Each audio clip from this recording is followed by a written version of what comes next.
पराशक्ति। सूर्य और चांद की उपासना करनी होगी। पेड़ पौधे लतर को पूजना होगा। इन प्राकृतिक पदार्थों का तुम अच्छे से उपयोग करते हो। इस प्रकार से उपयोग करने वाले प्राकृतिक पदार्थों को ही तुम ईश्वर को समर्पित करते हो। ईश्वर को समर्पित होने वाले यह प्राकृतिक पदार्थ पूजनीय हैं। उन जमाने में लोगों में प्रचलित प्रकृति की उपासना को तुम्हें अपनानी होगी। ओम शक्ति पराशक्ति। गुरु के श्री चरणों को सहस्र कोटि नमन। हरि, जल्दी से इस लाल शर्ट को पहनकर तैयार हो जाओ, हमें जल्दी निकलना है, ऐसा हरि प्रसाद से उसकी मां तेनमुड़ी ने कहा। मां, लाल शर्ट पहनकर हम कहां जा रहे हैं? और फिर उत्तर का इंतजार किए बगैर हरि प्रसाद ने प्रश्न सा दाग दिया, क्या हम शक्ति मंदिर मेलमरुतुर जा रहे हैं? हाँ हाँ, जल्दी करो, हमें बस भी पकड़नी है, ऐसे हड़बड़ाए हुए स्वर में कह रही थी तेनमुड़ी। हरि प्रसाद ने पूछा, क्यों मां, आज ही हम वापस आ जाएंगे ना? 2 दिन में परीक्षाएं आ रही है, मुझे पढ़ना है। तो तेनमुड़ी ने कहा, हाँ बेटा, हम वापस आ जाएंगे। फिर दोनों लाल परिधान पहनकर नागपट्टनम से मेलमरुतुर के लिए निकल पड़े। उस दिन उन्हें दिव्य वाक्य सुनने का मौका मिला और फिर दर्शन भी बहुत ही तृप्तिकर रहा। वापसी के समय बस में बैठी तेनमुड़ी के जहन में अम्मा द्वारा दिव्य वाणी में कही हुई बातें घूम रही थी। अम्मा तो हरि प्रसाद को मेलमरुतुर मेट्रिकुलेशन स्कूल में पढ़ने के लिए कह रही थी। मैं कैसे पुत्र को वहां छोड़कर बिछड़कर घर पर रह सकती हूँ, इन विचारों में खोई हुई थी तेनमुड़ी। पुत्र मोह में फंसी तेनमुड़ी की मति पर पर्दा पड़ गया था। अम्मा के कई बार कहने के बावजूद हरि प्रसाद की पढ़ाई नागपट्टनम में ही जारी रही। दिन बीतते गए। ऐसे में 8वीं कक्षा में पढ़ते समय एक बार क्रिकेट खेलते समय क्रिकेट की गेंद हरि प्रसाद के बाएं आंख में आ लगी। हरि प्रसाद दर्द से तड़प गया। इसके बाद उसके बाएं आंख की दृष्टि कमजोर होने लगी। उसके देखने की शक्ति एक अंधेरे कोठरी में हल्की सी प्रकाश की रेखा के समान थी। परीक्षण करने वाले नेत्र चिकित्सक ने बताया कि उसके बाएं आंख की रेटिना में दरार पड़ गया है और इसे चिकित्सकीय भाषा में रेटिनल डिटैचमेंट कहते हैं और इसे ठीक करना बहुत ही कठिन है। यह सब सुनकर हरि प्रसाद तड़प सा गया। वह अपनी मां से कहने लगा, मां, मेरे जीवन का लक्ष्य तो पढ़ाई अच्छे तौर पर पूरी कर एक विमान चालक बनने का है, पर नजर में कमजोरी आ जाए तो मैं तो विमान चालक बनने से रहा। ऐसा कहते हुए वह रोने लगा। तो जवाब में तेनमुड़ी ने कहा, बेटा रोते नहीं, हमारे बंगारू अम्मा कोई कमी नहीं आने देगी और तुम्हारी सही देखभाल करेगी। चलो आंसू पूछ लो। ऐसा हरि प्रसाद को ढांढस बंधाया। अगले ही दिन हरि प्रसाद के माता पिता उसे लेकर मरुवतुर की ओर निकल पड़े। वहां जाकर उन लोगों ने अम्मा के चरण कमलों की वंदना की और अम्मा से हरि प्रसाद के आंखों के बारे में पूछा। जवाब में अम्मा ने कहा, मैंने तो तुम लोगों को पहले ही कहा था कि उसे यहां लाकर पढ़ाओ, पर तुमने तो माना नहीं और अपने लड़के को अपने पास ही रखा।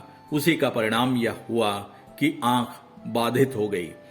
पर उसके बाद अम्मा ने तेनमुड़ी से चेन्नई के एक नेत्र चिकित्सालय का नाम बताकर कहा, अपने बेटे को उस अस्पताल में ले जाओ, चलो सब ठीक हो जाएगा, ऐसा आशीष देकर भेजा। उस रात को तीनों सिद्धपीठ के परिसर में ही सो गए। उस समय हरि प्रसाद ने देखा कि अम्मा ने आकर उसके आंखों की शल्य चिकित्सा की है और उसके आंख को सही कर दिया है। अगले दिन अम्मा द्वारा बताए गए चिकित्सालय में हरि प्रसाद को ले जाया गया। वहां उसके आंखों का परीक्षण होने के बाद शल्य चिकित्सा के लिए तिथि निश्चित कर दी गई। उस निश्चित दिन हरि प्रसाद को लेकर शल्य चिकित्सा के लिए जब अंदर ले जाया गया तो वहां चिकित्सा कक्ष में भी अम्मा के चरण कमलों का एक बहुत ही मनोरम और बड़ा सा चित्र लगा हुआ था, जिसे देखकर हरि के माता पिता की आंखें नम हो आई। अम्मा की कृपा से हरि प्रसाद के शल्य चिकित्सा सफल रूप से संपन्न हुई। उससे पहली रात जब हरि प्रसाद चिकित्सा से पहले सो रहा था तो उसे ऐसा महसूस हुआ जैसा किसी ने उसके पुराने आंख को हटाकर वहां पर एक नया आंख डाल दिया हो। फिर जब वह दर्द से चीखने लगा तो उसकी मां वहां बैठकर अम्मा के 108 मंत्रों का पठन कर रही थी।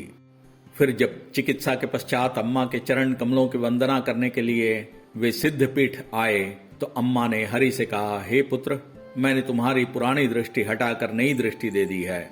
उसी समय हरि प्रसाद को एहसास हो गया कि उसने सपने में जो कुछ भी देखा था वह अम्मा के द्वारा ही किया गया था। उसके बाद अम्मा ने कहा, अब तो कम से कम यहां पर आकर पढ़ो। अम्मा ने एक उदाहरण के तौर पर कहा कि जब किसी जंगल के जानवर को घर में पालोगे तो वह पहले बौखलाहट में रहेगा, फिर धीरे धीरे अभ्यस्त हो जाएगा।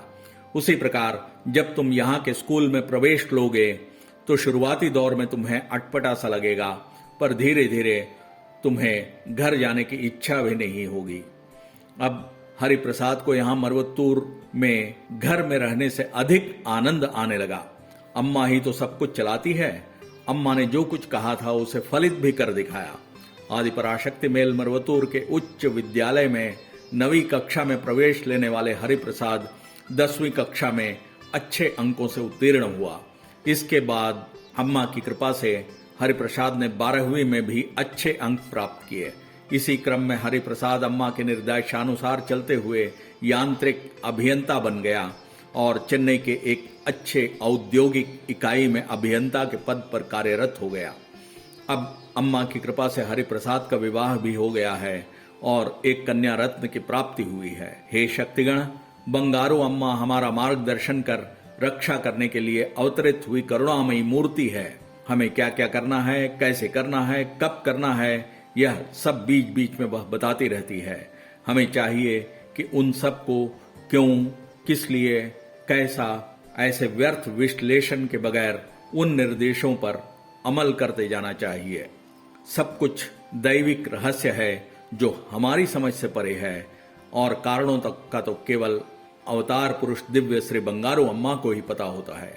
आइए बंगारू अम्मा के चरण कमलों के शरण में चलते हैं और जीवन में समस्त समृद्धि प्राप्त करते हैं।